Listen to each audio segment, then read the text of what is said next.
Praise lord. ఈ దినం కొరకు దేవుని వాగ్దానము, నేను వారిని నడిపించుదును. ఇర్మియా గ్రంథము 31వ అధ్యాయము 9వ వచనం. నడిపించుట అనగానే మనకు బైబిల్లో గుర్తుకొచ్చేటటువంటి మాట, ఇశ్రాయేలీలను ఇంచుమించు 6 లక్షల కాలిబలం మోషే నడిపించినటువంటి విధానం, దేవుని చేత ఎంపిక చేయబడి నడిపించుట. నడిచేటటువంటి వారి కంటే కూడా నడిపించేటటువంటి వారు ఎక్కువగా రిస్క్ తీసుకునేటటువంటి విధానం. ఉదాహరణకి కొన్నిసార్లు చిన్న బిడ్డలు తల్లిదండ్రులను చేయి పట్టుకొని నడుస్తూ ఉంటారు. తండ్రి చేయి పట్టుకోవాలన్నా కానీ కాదు నేనే పట్టుకుంటాను అని పట్టుకొని నడిపిస్తూ ఉంటారు. కొన్నిసార్లు వారు పట్టుకోవటం వలన తండ్రి చేయి కొన్నిసార్లు జారిపోతూ ఉంటుంది. అందుకనే ప్రతి క్షణం అప్రమత్తంగా ఉంటారు. కొన్నిసార్లు ఎత్తుకొని తీసుకువెళ్లాల్సి వస్తుంది. నడిచే వారి కంటే నడిపించేటటువంటి వారికే రిస్క్ ఎక్కువగా ఉంటుంది. అయితే దేవుని వాక్యం సెలవిస్తూ ఉంది, ఆయన రిస్క్ ఉన్నప్పటికీ మనలను నడిపించటానికి దేవుడు ఇష్టపడతా ఉన్నాడు. ఈ దినాన ప్రత్యేకించి ఈ దినము దేవుడు నిన్ను నడిపించటానికి ఇష్టపడతా ఉన్నాడు. నువ్వు ఎక్కడైతే నడవలేనటువంటి స్థితిలో ఉంటావో, ఎక్కడైతే నీవు కృంగిపోయి అలసిపోయి సొక్కిపోయి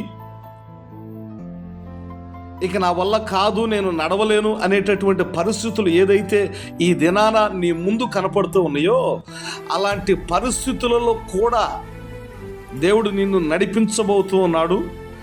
ఒకవేళ నువ్వు నడవలేకపోతే నిన్ను ఎత్తుకొని తీసుకువెళ్ళటానికి యేసయ్య ఈరోజు ప్రత్యేకమైనటువంటి వాగ్దానముతో నిన్ను నన్ను దర్శిస్తా ఉన్నాడు. అందును బట్టి దేవుని పరిశుద్ధ నామానికి మహిమ కలుగును గాక. మోషే ఇశ్రాయేలీని నడిపిస్తూ ఉన్నప్పుడు, ఇశ్రాయేలీలకు లోటు కలిగినప్పుడల్లా మోషేను దూషించటం, మోషే మీదకి అవసరమైతే రాళ్ళు కూడా విసరటానికి వెనుకాడలేదు. అలాంటి ప్రతికూల సందర్భంలో మోషేను వారు తిడుతూనే ఉన్నారు, మోషే మీద సడుగుకుంటానే ఉన్నారు, మోషే మీద నొచ్చుకుంటానే ఉన్నారు. అలాంటి పరిస్థితులు కూడా మోషే దేవుని యొక్క కృపను బట్టి ఓర్పుతో నడిపించినటువంటి విధానం. 40 సంవత్సరాలు ఇంచుమించు దగ్గరగా సమృద్ధికరమైనటువంటి స్థితిని మోషే నాయకత్వంలో దేవుని కృప ద్వారా ఇశ్రాయేలీయులు పొందుకున్నారు. అదే రీతిగా ఈ దినము కూడా దేవుని వాగ్దానం ఇర్మియా గ్రంథంలో మనతో మాట్లాడుతున్నటువంటి మాట, నేను మిమ్మును నడిపిస్తా. మిమ్మును నడిపించేటటువంటి వాడను నేనే. ముదిమి వచ్చు వరకు నిన్ను ఎత్తుకొని వాడను నేనే. కృంగిన సమయంలో నిన్ను లేవనెత్తువాడను నేనే. ఒంటరిగా ఉన్నప్పుడు 10,000 మందిగా చేసేటటువంటి వాడను నేనే. నేను ఈ దినాన నిన్ను నడిపించబోతూ ఉన్నాను. ప్రియులారా, ఈ వాగ్దానం దేవుడు ప్రత్యేకించి నీకు ఈ దినాన్ని ఇస్తున్నటువంటి మాట, ఆయన నిన్ను నడిపించబోతూ ఉన్నాడు. నువ్వు నడవలేనని కృంగిపోవాల్సిన అవసరం లేదు. నిన్ను నువ్వు నడిపించుకోలేక అలసిపోయి కృంగిపోవాల్సినటువంటి అవసరం లేదు. ఆయన నిన్ను నడిపించేటటువంటి వాడుగా ఉన్నాడు.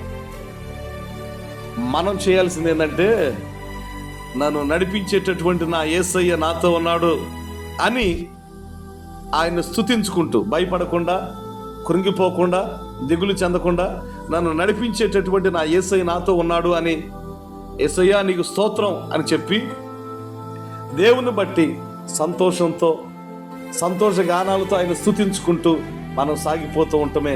పగలు ఎండ దెబ్బైనను రాత్రి వెనుల దెబ్బైనను తగులకుండా కాపాడేటటువంటి, నడిపించేటటువంటి దేవుడు ఈ ప్రత్యేకమైనటువంటి వాగ్దానం ఈ దినాన్ని మాతో మాట్లాడుతూ ఉన్నాడు. ఇట్టి వాగ్దానం దేవుడు మన జీవితంలో స్థిరపరిచి నడిపించబోతున్నందుకు యేసయ్యకు కృతజ్ఞతాస్తుతులు చెల్లించుకుంటూ ఈ మాటలు ముగిస్తా ఉన్నా. దేవుడు మన యొక్క మేలుకై ఆశీర్వాదానికై ఈ వాగ్దానము మలచి దీవించి ఆశీర్వదించునుగాక. ఆమేన్. ప్రార్థన చేసుకుందాం. మహోన్నతుడును ప్రేమ కనికరము కలిగిన మా తండ్రి, మీకు వందనాలు, స్తోత్రం. ఈ దిన వాగ్దానాన్ని బట్టి మీకు వందనాలు దేవా. మమ్మలను మీరు నడిపించేటటువంటి దేవుడుగా ఈ దినాన మాతో మీరు ఉంటున్నందుకు మీ పరిశుద్ధ నామానికి కృతజ్ఞత స్తుతులు కలుగునుగాక. దీవించి ఆశీర్వదించమని, నడవలేక సొక్కిపోయి కృంగిపోయి వేదనతో కలవరముతో ఉంటున్నటువంటి ప్రియులందరినీ ఈ వాగ్దానముతో మీరు దర్శించినందుకు, ఈ దినాన ధైర్యపరిచినందుకు మీకు వందనాలు, స్తోత్రాలు చెల్లించుకుంటూ యేసు నామం పేరిట స్తుతించి ప్రార్థన చేయుచున్నాము తండ్రి. ఆమేన్.